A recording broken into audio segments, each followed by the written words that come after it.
ជំរាបសួរពុកម៉ែបងប្អូននេះជាវីដេអូថ្មីដែលធ្វើឡើងនៅថ្ងៃចុងសប្តាហ៍នេះជាដំណើរកម្សាន្តឆ្ពោះទៅកាន់ខេត្តកំពង់ចាមដែលយើងឆ្ពោះទៅខាងខេត្តស្រុកស្ទឹងត្រង់ព្រោះថាល្បីនៅខាងនោះសបោចការត្រេនអញ្ចឹងណាបងប្អូនចឹងទៅញ៉ាំនៅផ្ទះមិនអស់ចិត្តហើយទៅញ៉ាំដល់ចការតែម្ដងដើម្បីឆ្លៀតពេលមើលដើមត្រេនផងអញ្ចឹងណានេះគឺជាសកម្មភាពនៅតាមដងផ្លូវងើបតាំងពីម៉ោង4ម៉ោង5ទៅបងប្អូនដោយសារតែទៅដល់នោះខ្លាចល្ងាចបន្តិចភ្លៀងខ្លាំងអីចឹងណាចឹងទៅយើងស្រូតទៅពីព្រលឹមបន្តិចឥឡូវថ្ងៃរះហើយម៉ោងប្រហែលជា7ជាងហើយនៅតាមផ្លូវទេសភាពឡើងខៀវស្ងាត់បងប្អូនអើយនិយាយទៅងាកទៅណាក៏បាយតងងាកទៅណាក៏បាយតងដែរខែរដូវភ្លៀងអញ្ចឹងណាទេសភាពស្អាតមែនតែននៅក្នុងកាមេរ៉ានេះទេសភាពមើលទៅដូចអត់សូវខៀវស្ងាត់ដែរបើថានៅខាងក្រៅវិញបៃតងខ្លាំងតាក់ទាញភ្នែកយើងធ្វើឲ្យដូចថាយើងធ្លាប់តែនៅទីក្រុងណាកន្លែងមកឃើញតែផ្ទះឃើញតែអគារដល់ពេលមកដល់ខេត្តអញ្ចឹងមើលទៅឃើញទេសភាពស្អាតរុក្ខជាតិពណ៌បៃតងអញ្ចឹងធ្វើឲ្យតែជាក់ភ្នែកខ្លាំងមែនតែនហើយបើនិយាយពីដីវិញដីនៅខាងកំពង់ចាមហ្នឹងគឺក្រហមឡើងកម្មៅហ្មងណាដាំអីក៏មើលទៅដោះដែរមើលទៅបើសិតតាជីជាតិហ្មងមើលទៅនេះល្អមែនតែនខាងស្រុកជាការលើហើយទៅដល់ស្ទឹងត្រង់ហ្នឹងគឺជានីខាងហ្នឹងគឺដីគេក្រហមល្អមែនតែន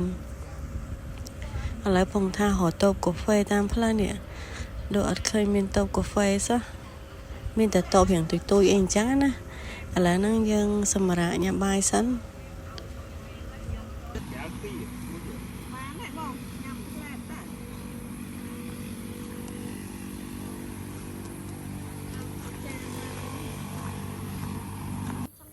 ដោយសារតែ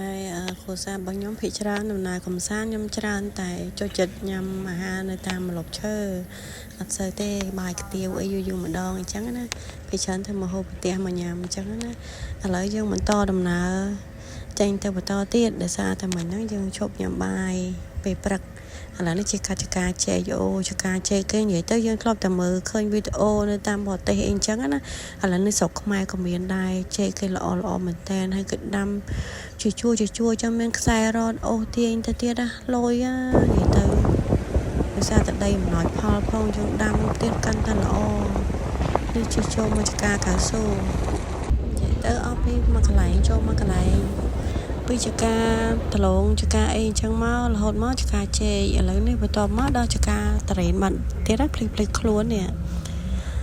មកដល់ចការតរេនបងស្រីមុំហីនិយាយទៅម្លប់ស្រុកស្ទឹងត្រង់ហ្នឹងគឺសបោចការតរេនចការដលងចការជែកសបោតែម្ដងនិយាយទៅពីមួយកន្លែងទៅមួយកន្លែងអត់ឆ្ងាយហ្មងទេបងប្អូនពីមួយចការទៅមួយចការនេះអូស្អាតមែនតែនហើយដើរវិញល្អមើលទៅការថែទាំតសើមែនតើម្ចាស់ចំការថែទាំបានល្អហើយនិយាយពីដីវិញអំណោយផលទៀតហើយតំបន់ហ្នឹងគឺជាតំបន់កំពង់រាបទីខ្ពស់ដូចឡើងកូនភ្នំអញ្ចឹងទេសភាពនៅខាងក្រៅស្អាតជាងនៅក្នុងទូរស័ព្ទទៀតនិយាយតែបងប្អូនលោកហើយស្រស់ស្អាតខ្លាំងមែនតើគាត់តែមកដល់ភ្លាមអារម្មណ៍ស្រស់ស្រាយតែម្ដងនេះអត់ទាន់បានទៅដល់ដើមត្រេនទេណាតែអារម្មណ៍ស្រស់ស្រាយបាត់ហើយរៀបចំចេញទៅមកចការទៀតហើយបងប្អូនដោយសារតែមកដល់ចការនេះបងគាត់ថាមើលកាត់ឲ្យអូនហើយហូបហើយនៅសល់តិចតួចអីអញ្ចឹងណាអញ្ចឹងអត់ទាន់ទេចាំទៅរកចការមួយទៀតបងគាត់ថាគាត់កាត់ឲ្យមួយគេមកដឹកឲ្យឥឡូវនេះយើងមើលដើមត្រេនសិនណាបដានេះមកដល់ចការមួយទៀតព្រោះចការជាប់គ្នាទេបងប្អូនអត់ប្របាក់ទៅរកចការឆ្ងាយពីគ្នាណាគាត់ដាំជាប់គ្នាហើយល្អណាលោកអាយនេះស្រស់ស្អាតទេសភាពគាត់តែមើលដើមត្រេនហ្នឹងក៏មានក្តីសុខដែរនិយាយមែនបើសិនណាជាមានម្ដងពីដើមនៅផ្ទះដាំមិនដឹងល្អយ៉ាងណាណាក៏មិនតែយើងអត់ចេះថែទាំដូចពួកគាត់ទេនេះសិតតលអញ្ចឹងណាសូមណាខ្លាចធ្លាក់ផ្លែអត់ហ៊ានទៅចិត្តម៉ាទេខ្លាចធ្លាក់ថ្លៃត្រេនមកវីវងខាននេះបន្ទាប់ពីមើលទេសភាពស្អាតរួចមកក៏ដល់បាយថ្ងៃត្រង់អត់មានទៅរកហាងណាទេគឺនៅក្រោមម្លប់ត្រេនហ្នឹងតែម្ដងអត់ប្របាក់ទៅឆ្ងាយញ៉ាំនៅក្នុងចការតែម្ដងហើយម្ចាស់ចការក៏គាត់ល្អទៀតនិយាយទៅចិត្តល្អខ្លាំងមែនតើ នឹងគួយខំដានត្រេនញ៉ាំនិយាយទៅញ៉ាំឡើងស្រួលហ្មងទិញត្រេនឡើយហ្នឹងញ៉ាំបាយនៅឡើយហ្នឹងតែម្ដងតិចស្រួលទៀតណាបងប្អូននេះអូនកាណានេះអូនស្រីខ្ញុំសម្រាប់កូនបាន2ខែយកកូនមកលេងឆ្កាត្រេននៅផ្ទះ stress ពេកចឹងឥឡូវហ្នឹងនិយាយមើលទៅតំណងហ្នឹងបងប្អូននៅក្រុមដើមត្រេននេះមានផ្លែត្រេននៅខាងលើហ្នឹងទៀតណាគ្រាន់ថាផ្លែនៅទូចគេអត់តបេះកាលទេឈៀលតែម្ដងនេះដាក់តាហាលមកហើយអាកាសធាតុអត់ក្តៅហើយឃើញបើថ្ងៃចឹងមែនតែអត់សើអីបងប្អូននេះគ្រួសារតូចស្ញែងស្ញាញដល់ហើយថ្ងៃទៅរៀបចំទៅភ្នំពេញវិញហើយអរគុណច្រើនបងប្អូនសម្រាប់ការទស្សនា